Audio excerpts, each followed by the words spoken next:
Welcome back to another episode of Stacking M's, where we focus on marketing, money, and mindset for your business. I am joined here by a very special guest, Akua, and let's just jump into it. So I was a guest on Akua's podcast a little while ago, and I'm so glad it was virtual. I'm so glad to have you here in person because I really thrive off of in-person energy. Me too. You know, the pandemic had us not seeing people. We were seeing computers all the time, so I'm so thankful to see you here in person. I'm so excited. You are even more glowy and beautiful in person than Aw. you are online. Thank Seriously. you.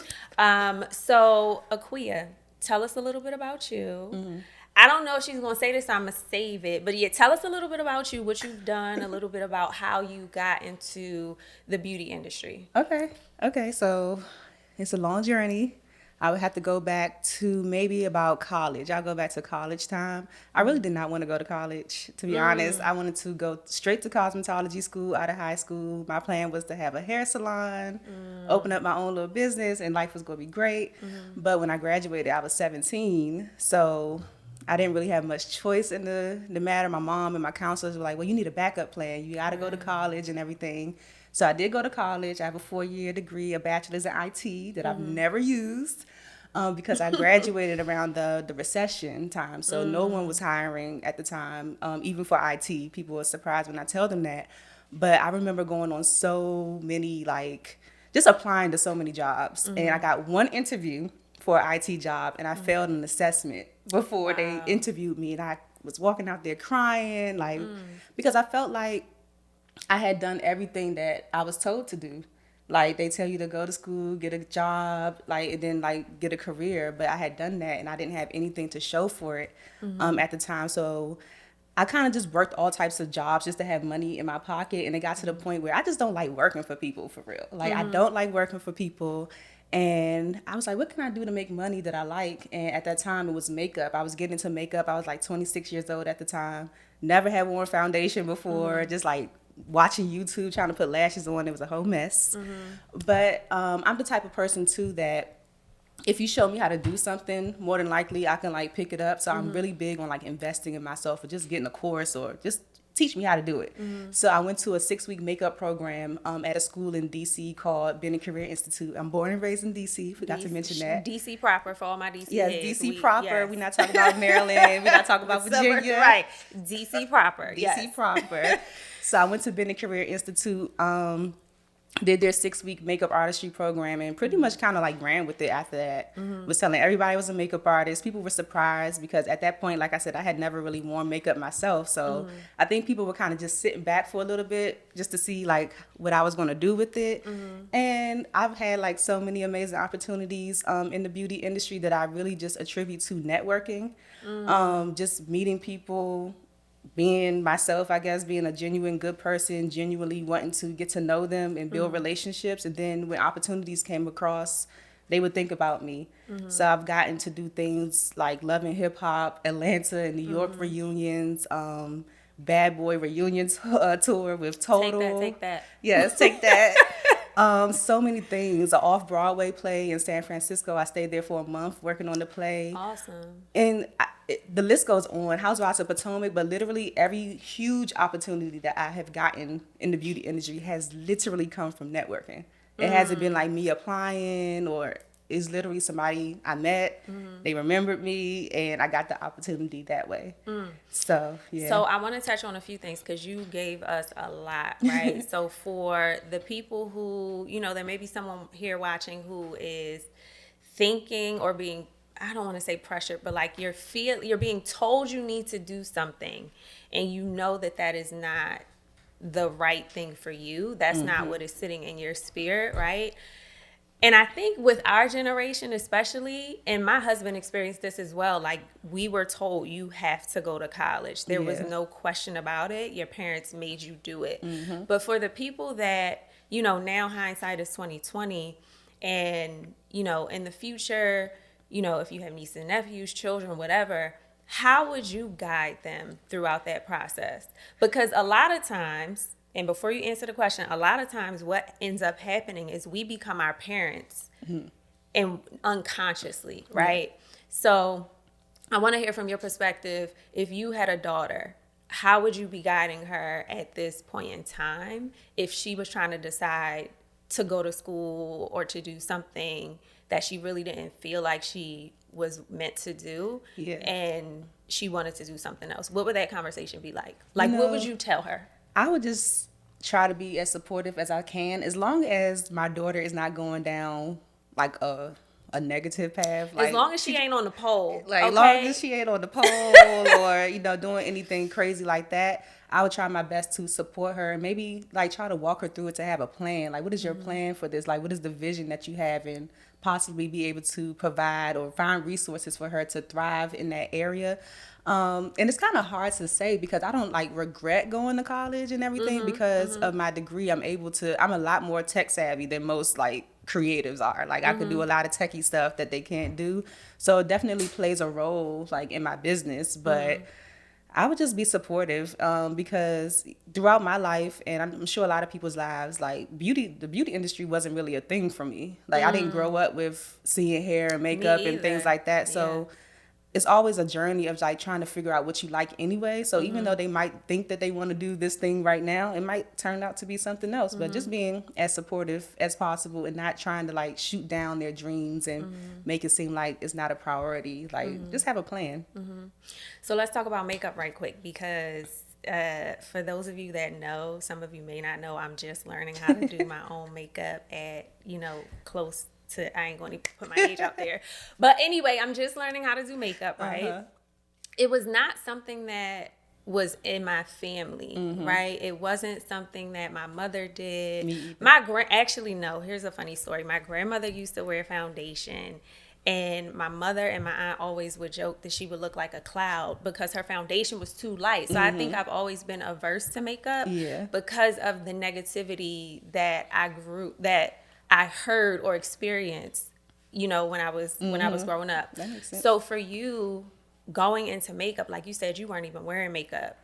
You enrolled in a program to learn how to do the different techniques, and your makeup is flawless right now, by the way. I hope y'all catching all of the glow. So when you were faced, like when people were maybe discouraging you or even saying to you like, oh, you're going to do makeup, like you can't make a career out of that, what were some of the conversations that you had to have with yourself first to make sure that you... Yeah, I'm definitely like a person that once I make up my mind about something, it's kind of hard to like deter me. Like, I definitely heard the chatter of like, oh, like, what are you going to do with that? But what I'm starting to realize too, even when I talk to other people, is like when you're not in a specific industry, you really have no idea what goes on in the industry. So a lot of the times when people are like, oh, like, what are you going to do with makeup? I'm like, we literally see makeup all the time. Like when you're watching commercials, when you're watching movies, when you're watching anything, you always see people with makeup. The celebrities that we love, the men and the women, are wearing makeup. So it's so many opportunities in the beauty industry. I knew that. So as long as I knew that, like, I was just like, you don't even know what's going on over here. Like, people are making money. Like, even bridal is such a huge industry. So I don't let that deter me. Like, my eyes on the prize. Like, Right.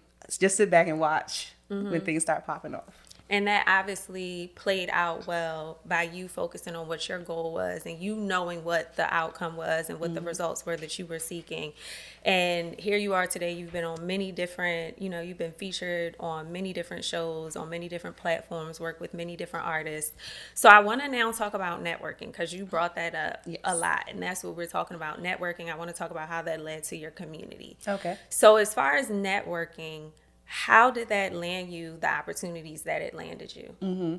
So when I first started doing makeup, I didn't really know any makeup artists or anybody really in the beauty industry that I could like call up and say, hey, like, how do you do this? And when I was meeting people, I would also ask them like, how do I get these opportunities? And I would never get a straight answer. And it used to irritate me, like, why can't they just tell me what to do? Because I'm that type of person. Just tell me what to do and I would do it. Like, seriously. But now I'm realizing that everybody's journey is like completely unique. Like, it's really no blueprint to success as a makeup artist or photographer. Like, of course you can have courses and all that stuff, but everybody is different. Yes. So just in an effort to like try to be around people who were doing what I wanted to do. I used to drive or take the bus to New York all the time from DC. So 4 hours back and forth. I used to go to events, classes, all types of stuff. Another group in New York, well, based out of New York, is called the Powder Group. They will also have like the makeup show and just seminars and summer school and just makeup artists teaching, or they're teaching about the business side. So I was always going to those things, and people used to think I lived in New York. They would see me so much at these events that they thought I lived there. I'm like, no, I live in DC. Like, I'm just coming up to, see what's going on. So just by meeting those people at certain events and just keeping in contact with them, honestly, opportunities came about. And then also my mentor, Morel Hollis, he does Wendy Williams makeup now, and he's like 20 years in Bad Boy, like doing Diddy's grooming and everything, work with all the Bad Boy artists. I had the opportunity to assist him like straight out of makeup school. I assisted him on something called the Celebrity Makeup Artist Symposium that they used to have at Bennett. And they let us choose who we wanted to assist. So there was another makeup artist, Danessa Myricks, who I just adore. She was supposed to be there, but she couldn't come. So he was my next best thing, because I was like, I love Wendy Williams. I'm like, how you doing? Like, How you doing? Yes, all of that. I love Wendy Williams. So I was like, let me assist him. I didn't really know much about him at that time, but I impressed him so much that weekend that he's like, I want you to come to New York one day and assist me. And then the type of person that I am sometimes, I just take things with a grain of salt. I'm like, whatever. Like, he said he wanted me to assist him, whatever. But one thing that I did was I kept in contact with him. So I was like, he said what he said. He gave me his number. So every now and then I would text him, hey, Morel, it's Akua. How you doing? A few months later, hey, don't forget about me. Right. And that was like May 2013. I didn't hear from him until February 2014. 2014, February. So that persistence is what got you in the room. The persistence. Yes. Because what a lot of people do when it comes to networking is they'll reach out one time, they'll follow up, and they don't hear anything. They're like, oh, they must not like me. Like, all these things that swirl around in our heads, like they must be ignoring me. But people are busy. I know I look at my phone sometimes and say I'm going to reply, and then it's like hours or days later, and I'm like, oh my gosh, I totally forgot. So definitely being persistent. And then that led to, I worked on a campaign shoot for Black Opal, because he had just became the artistic director. So that's why he reached out to me to assist him on that. That turned into me assisting him on an Essence shoot, Essence cover shoot, to Bad Boy, to I met the person, the producer at his birthday party in New York, who was in charge of the play. It's called Mighty Real, a Fabulous Sylvester musical. So like just being in those rooms and just not being afraid to just speak up and say hello. Like it all starts with a hello. Are you an introvert or an extrovert? I will probably toggle between both. Okay. Yeah. So like an ambivert, I think is what they're calling it nowadays. I guess, like girl. Because I feel like I could turn it on when I need to, but I definitely love just like being by myself. Your time. Yeah. Okay, got it. That's a sidebar question. So going through that experience and being in the beauty industry and seeing everything that you saw, how did you get now to the space where you built a community, right? What was the determining factor for you that said, where you looked up and said, hey, I want to build this community? Yeah, so I was going through a coaching program at the time, and one of my challenges has always been like, how am I different? Like, how do I stand out? And just talking to my coach about, how I got certain opportunities or just my journey in the beauty industry, she was like, that's it. It's networking. Nobody's talking about networking. It's not fun. Nobody wants to talk about networking. Right. That's not a fun or cool, sexy thing to talk about. So I was like, okay, I could definitely do that. So I kind of built out this program at first where I was teaching makeup artists like how to strategically network to get like clients and just to grow their social media and all of those things, because I just felt like people relied too heavily on social media. And then also I was meeting people who did not have like beauty industry friends. I'm like, how do you not have a makeup sister or brother like to go shopping with, or just to talk about your crazy clients or whatever? So when I built out that program, I'm the person in my family that throws like the baby showers and people's birthdays. I love events and stuff like that. So when I was planning out the curriculum for the program, I was like, well, if I'm teaching them how to network, I should probably like host a networking event for them to like implement the things that they're learning. So that's how it started. I had a program prior to that where I kind of tested it out on my students. And what I like to do in my events is speed networking. So it's like speed dating, but you're networking. So that's how I like to do it. So I tested it out with them. They loved it. So February 2019 is when I had my first networking event in DC, and it was over 100 people there. Like Wow. totally blew my mind. Everybody had a great time. It was something that they had never done before, like speed networking, and it just kind of went from there. So I really started it because I just felt like people needed to get out and talk to people. People really have a hard time with like in-person interaction. They just want to hide behind their little Girl, iPhones and them their little thumbs droids and and stuff. yeah, but I'm like, you got to get out and you got to talk to people. So that's why I really started it, just to build that community, camaraderie, and just have a place where we could just bounce ideas off of each other. And just people have like developed friendships like outside of just being makeup artists or photographers, hair and all that stuff. Friendships, opportunities have sparked, collaboration. So I love it. So tell us about it. It's Friends in Beauty, right? Is the name of the community. It started out with an event in DC. 100 people showed up. And now what does that look like? What does Friends in Beauty look like? Yes, so Friends in Beauty, I'm trying to get back to my events because Rona slowed me down. Yes. I was supposed to go on a 14-city tour in 2020 Wow. because people were asking me to come to their cities. So that's what I'm building up to, getting back to that now. I have started a podcast called Friends in Beauty because I didn't want the buzz to die down during the pandemic, and I always wanted to do a podcast. So I started a podcast just to interview different people in the beauty industry and people who can contribute to the big beauty space about like their keys to longevity and success, like how they got to where they are, because like I said, there's no blueprint for us. So it's very helpful to hear like their stories and how they did it and the little advice that they can give to the community. So that's where I am now. The podcast, getting back to the events, and also building a membership program where I could incorporate that education element because I'm a teacher as well. I also teach. I ain't tell y'all about that, but I am a beauty educator as well. So I love education. I love teaching, and it's just so important for us to stay sharp. So what do you feel like is the biggest gap in business when it comes to beauty industry professionals? The biggest gap in what way?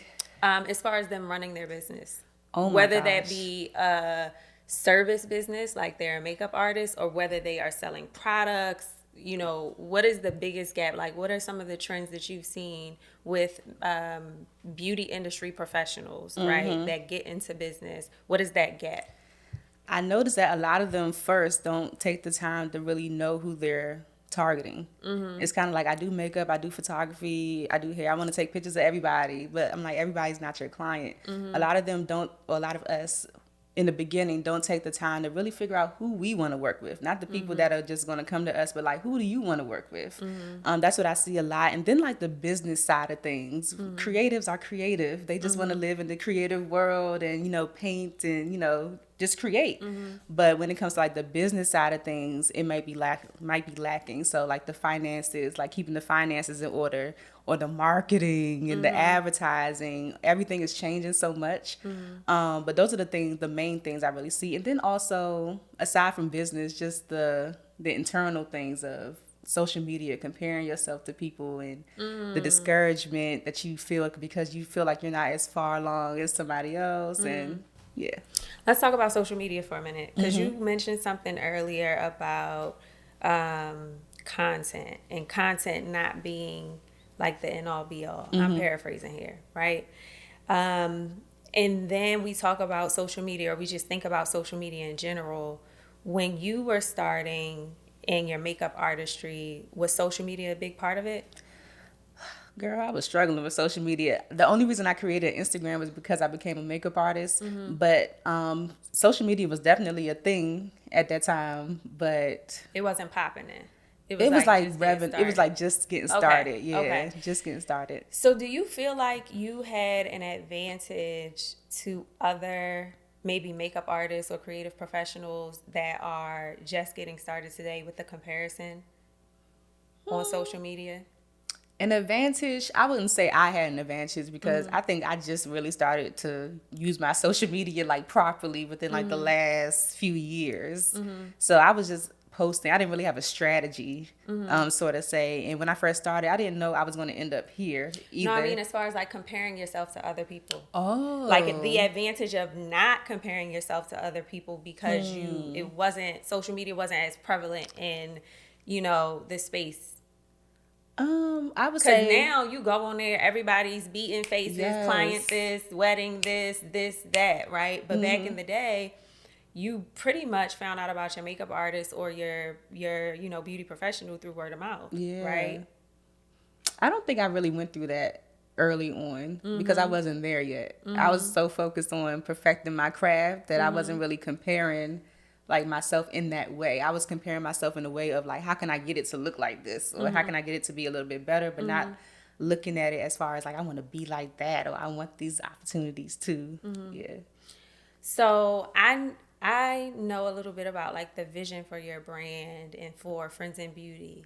I want to hear from you. If there was one thing that you can improve about the beauty industry, what would it be? One thing I would improve about the beauty industry. That's a good one. Like I would probably improve just people's transparency when it comes to the journey. I would Talk improve about that a that. little bit more. Yeah, because we all know that Instagram and social media is like a highlight reel, but people don't really talk about when they come up with courses and nobody signs up for it, or when they go to a client and they wipe their whole face off in front of you like you're trash or something. Like I would like to see that improve in the beauty industry because I think that would make it more real. Like let's talk about the stuff that really goes on that we're struggling with as opposed to always just making it look so glamorous. So let's hold ourselves accountable right now. I'm going to ask you this question. What is one of the biggest, I guess, nightmares that you've experienced in entrepreneurship? It's always the ups and downs. You just never know what's going to happen. So those things have happened to me. Like I have literally like constructed whole programs and I'm like, this is bomb. Like they need this. You know what I'm saying? And like crickets. Right. Crickets. Or it's always those things when people are like, oh yeah, we want it. But then when you come out with it, they don't buy it. I've literally had a client, I did her whole face and literally she was like, oh, girl. And white, that had never happened to me before. I was like, and I wasn't even a new makeup artist at the time. I was like, oh, she's tripping. Like, something's wrong with her. But being able to like navigate those things, like how do you respond to it? I talk to models all the time that want to have the conversations about inappropriate conduct on set. Like how do I handle myself when I'm in these uncomfortable positions? And I just want to have those like open conversations where people know how do you deal with it? So I'm glad that first of all, thank you for being open and, vulnerable with sharing that. Because a lot of people won't share that. And I'll share a personal story.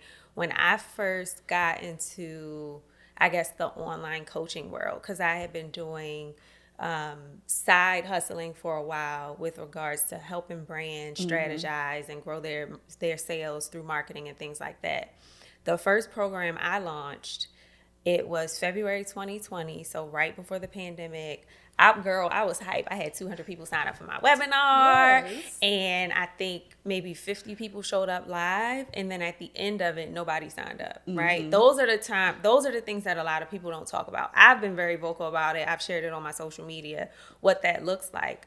So for me, it was making sure that I got out of my feelings and started looking into the data to understand what was it that went wrong, right? So for you, I don't know what data you have to look at, right? Especially as a makeup artist, if somebody's wiping their face off, that's very subjective, what they're looking at. Right. But what would be some advice that you have for, people who are in the beauty industry that may experience a negative event or have a client that's dissatisfied? What would be your one piece of advice that you would give them to focus on or to do in that situation? I would say don't take it personal. Because a lot of times that's where we start to get in our feelings when we think it's like a personal attack on us or our artistry. You're not going to be everybody's cup of tea, so to say, but just don't take it personal. Don't take it to the heart. Just move on. Like, don't hold on to it. Because then that starts to play a part in how you show up in other situations. It might make you less confident, and you can't have that. Got it. All right, I'm switching gears here. So, Akua asked me this question on her podcast, so I have to return the favor. So, the question is, when is the last time, and she had a little bit of time to prepare for this. So I'm going to just say that. When I got asked the question, I did not have any time to prepare. So, when is the last time you did something for the first time? The last time I did something for the first time, I've had a lot of firsts in like the last few months. But one thing that was fun, I went ziplining. I was in Senegal When did you go to Senegal? in July. Okay. Yes, I went to Senegal for 2 weeks. My brother-in-law is from there, so we stayed with his family. But I had a lot of firsts on that trip. So I ziplined, I rode a four-wheeler, and I rode a camel. How was that? That was fun. How was the whole experience in Senegal? It was amazing. Like, they Okay. literally spoiled us. I didn't spend any money the whole time I was there. We had chefs and maids, and it was amazing. Okay. I could live that life. I'm putting that on the travel list. Yes. Yes. Okay, so you did zip lining, you rode four-wheelers, and you rode a camel. Was the camel nice? Because I've seen some stuff where the people be getting thrown off the camel. Yeah, the And camel I'm was scared. nice. Okay, good. Yeah. You had a good camel.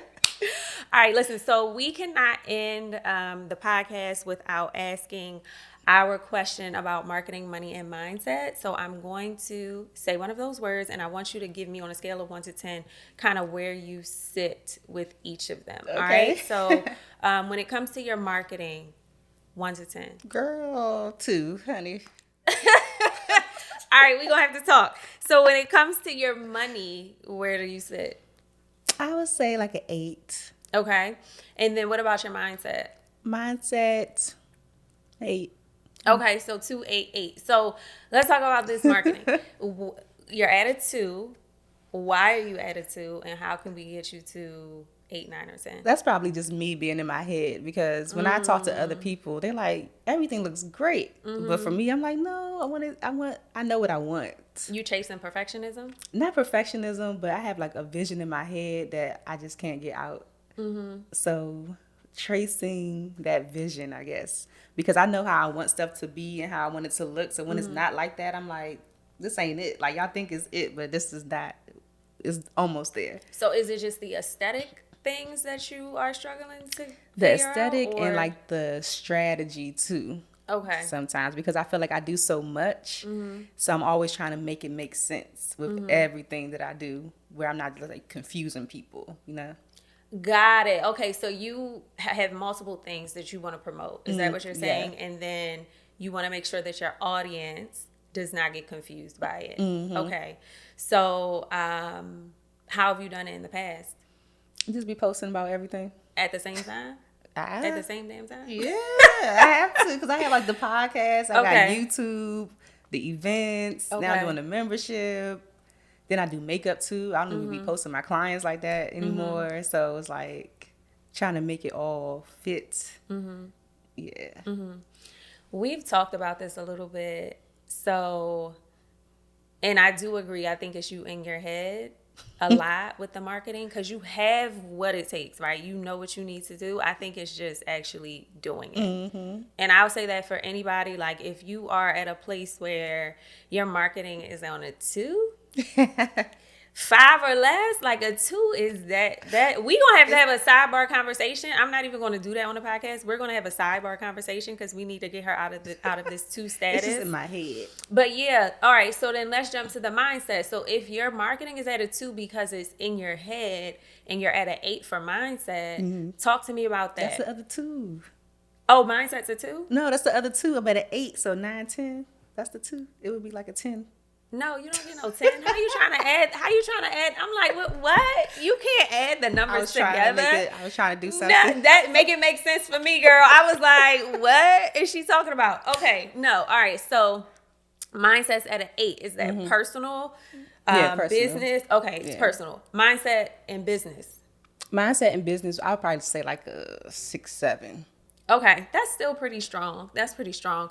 What are some of the things that, okay, so you know you're in your head right now with your marketing. That's why your marketing's not higher. It's not that you don't have the strategy and things like that. So what do you need from a mindset perspective to help you get, because they all play a part, right? They all balance each other out. So that's why I'm asking you these questions. So what do you need from a mindset, a business mindset perspective, to get you out of the two status and also increase your mindset in business? That's a good question. I don't know. Okay. Yeah. From a business perspective. You got I'm gonna me. need you. I'm gonna You need you got to me. think about it. You got me. I'm gonna, like I said, we're going to have a sidebar conversation. And then your money, you said, is an 8. Cool. All right. So that's pretty strong. Good. Well, listen, Akua, thank you so much for joining us. I really enjoyed the conversation. Yes. Let everyone know where they can find you, and what things you have going on. I know you talked about the membership, so definitely mention that. Yes, for sure. So you can definitely check me out on Instagram. My personal page is Akua Robinson. So that's AKUA. Last name is Robinson. Then I have Friends in Beauty. That's a whole separate page that I'm running for the podcast, for the events, and for the education. So I'm just launching my Friends with Benefits club. It's a membership program where you could just, it's a one-stop shop where you can learn everything in one place, because that's one thing for us in the beauty industry. When we are ready to like take it to the next level, we kind of have to invest in a course over here for marketing, a course over here for Facebook ads, a course over here to learn how to create a course. So I just want to bring everything in one place. So that's what Nice. Friends in Beauty is going to be, a one-stop shop education for beauty professionals. Amazing. And I'll be a guest trainer inside of that. Yes. So we're definitely looking forward to that. So y'all go find Akua online. We'll have all of her links in the show notes. And thank y'all for joining us for another episode. We're signing off. Get out of your feelings, because that is the worst place for you to be as an entrepreneur.